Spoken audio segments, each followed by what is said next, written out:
नमस्कार। राजस्थान की तमाम फटाफट खबरों में आपका स्वागत है। राजस्थान की खबरों के लिए आपसे निवेदन कि यदि आपने हमारे चैनल को सब्सक्राइब नहीं किया तो कृपया करके आपके अपने चैनल को सब्सक्राइब कर लें। आप सब्सक्राइब करते हैं तो हमें हिम्मत होती है सही और सच्ची खबरें आप तक पहुंचाने की। तो क्या है आज की वो बड़ी खबरें जो मीडिया पर आपको यदि दिखाई देगी तो बहुत छोटी सी, वरना दिखाई ही नहीं देगी। तो क्या है बड़ी खबरें? विधवा व कैंसर पीड़ित को घर से दूर भेजा। जी हां, तबादला किया गया। मंत्री पुत्र का 4 घंटे में ही तबादला रद्द किया गया। विधवा की कोई परवाह नहीं, कैंसर पीड़ित की कोई परवाह नहीं, उनका तबादला बहुत दूर कर दिया गया है।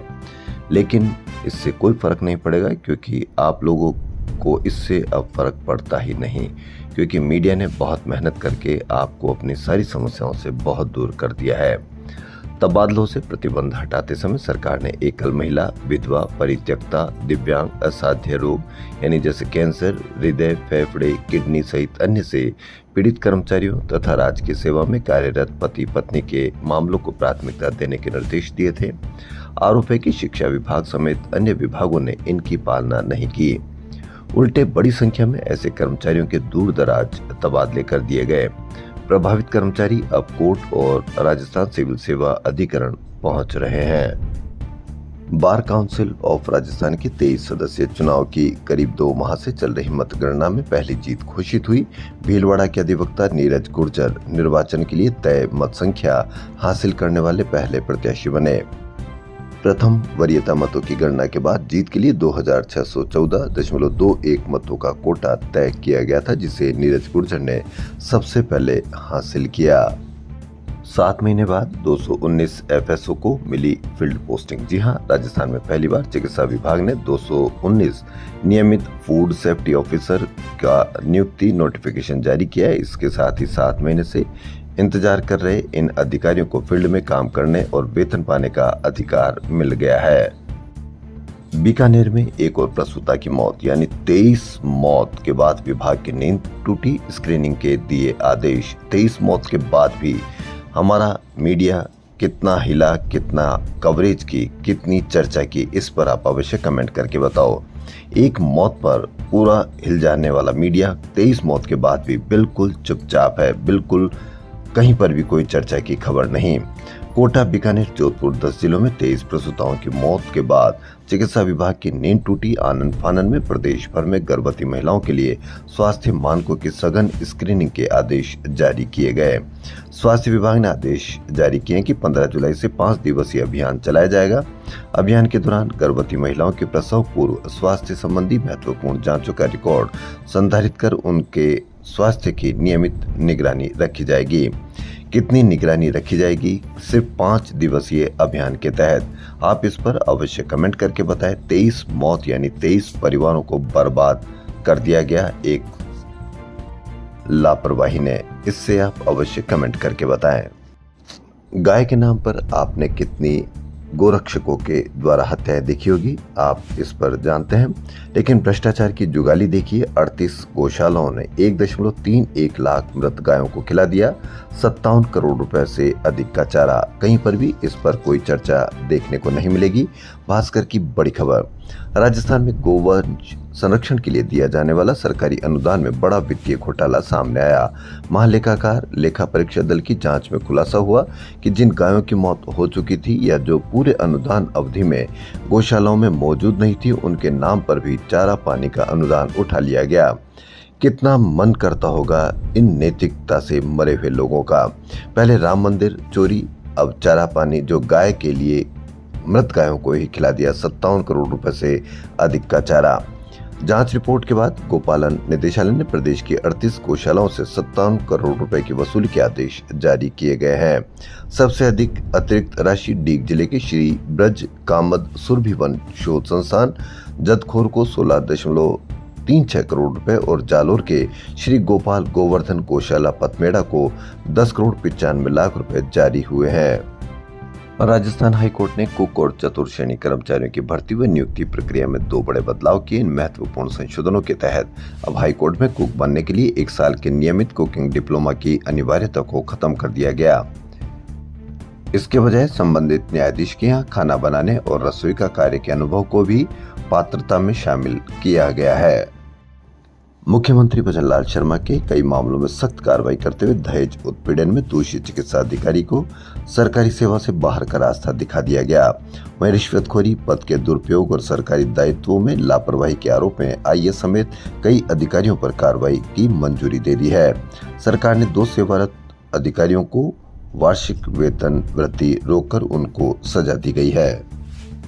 राजस्थान के सरकारी अस्पतालों और चिकित्सा संस्थानों में लंबे समय से चतुर्थ श्रेणी कर्मचारियों की कमी जल्द दूर होने वाली है। चिकित्सा एवं स्वास्थ्य विभाग को सीधी भर्ती 2024 के तहत 7,903 नए चतुर्थ श्रेणी कर्मचारी मिलने जा रहे हैं। इनमें 825 पद नॉन टीएसपी और 7,078 पद टीएसपी क्षेत्र के हैं। विभाग का दावा है कि दस्तावेजों की जांच के बाद अगले 1 महीने में सभी चयनित अभ्यर्थियों का पदस्थापन कर दिया जाएगा। विशेषज्ञों का कहना है कि गुणवत्तापूर्ण स्वास्थ्य सेवाएं केवल डॉक्टर और नर्सिंग स्टाफ पर नहीं बल्कि पर्याप्त सहायक कर्मचारियों की उपलब्धता पर भी निर्भर करती है। वर्तमान में कई जिला अस्पतालों, सीएससी, पीएससी और मेडिकल संस्थानों में चतुर्थ श्रेणी कर्मचारियों की कमी के कारण आउटसोर्स और संविदा कर्मियों के भरोसे काम चल रहा है। अब देखना यह कि संविदा कर्मियों का हटाया जाएगा या उनको इससे लाभ होगा। राजस्थान यूनिवर्सिटी में पीएचडी एडमिशन की प्रक्रिया फिर से शुरू हो गई है। मंगलवार यूनिवर्सिटी ने विभिन्न स्नातकोत्तर विभागों, शोध केंद्रों एवं संबद्धता प्राप्त कॉलेजों में संचालित शोध केंद्रों में पीएचडी एडमिशन के लिए इंटरव्यू के लिए योग्य अभ्यर्थियों की सूची जारी कर दी है।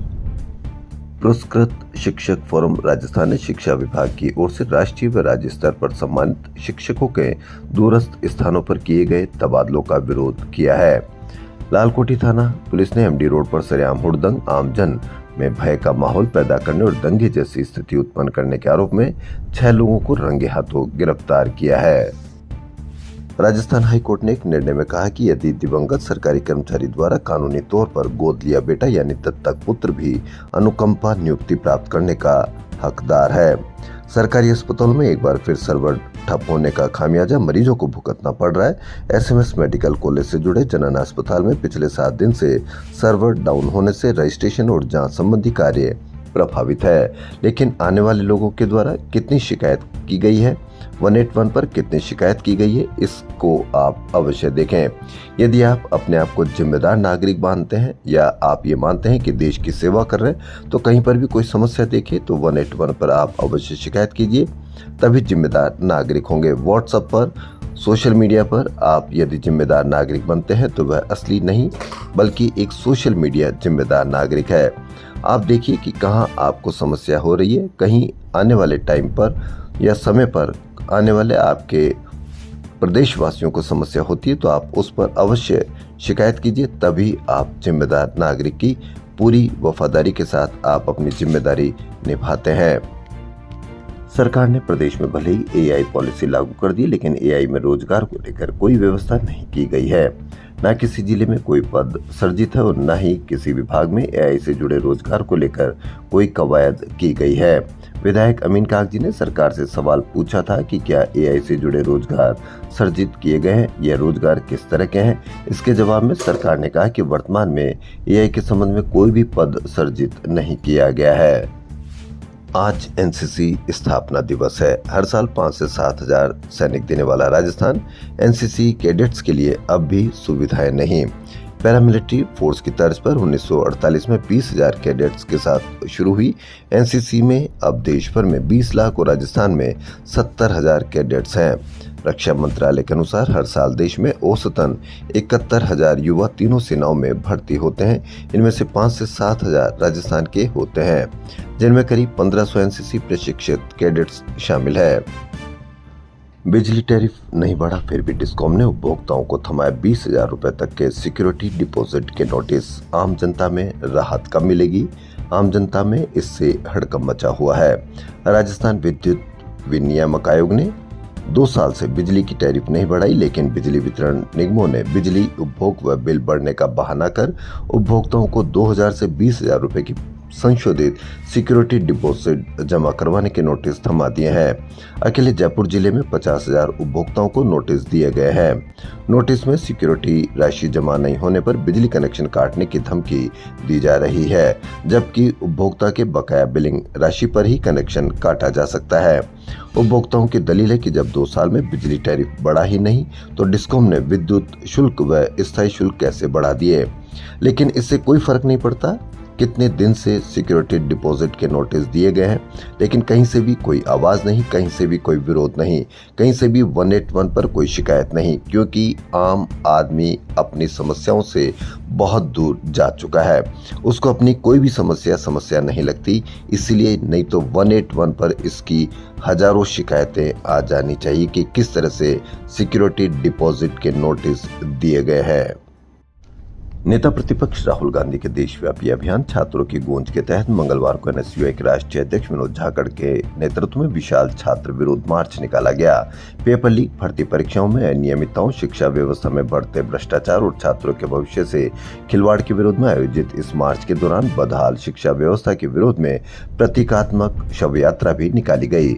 मार्च में प्रदेश कांग्रेस कमेटी के अध्यक्ष गोविंद सिंह डोटासरा, नेता प्रतिपक्ष टीकाराम जूली, विधायक हाकम अली, रफीक खान, महिला कांग्रेस प्रदेश अध्यक्ष सारिका सिंह, जयपुर कांग्रेस कमेटी के जिला अध्यक्ष सुनील शर्मा, अल्पसंख्यक प्रकोष्ठ के चेयरमैन एमडी चौबदार, पुष्पेंद्र भारद्वाज, राम सिंह सामुता सहित कांग्रेस और एनएसयूआई के अनेक वरिष्ठ नेता, जनप्रतिनिधि तथा हजारों छात्र छात्राएं शामिल हुए।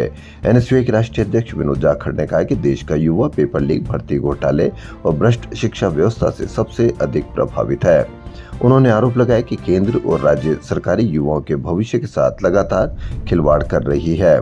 राजस्थान में समय पर भर्तियां नहीं निकल रही है, परीक्षा परिणामों में देरी हो रही है, रिक्त पदों के अनुरूप नियुक्तियां नहीं हो पा रही और छात्रवृत्तियां भी समय पर नहीं मिल रही।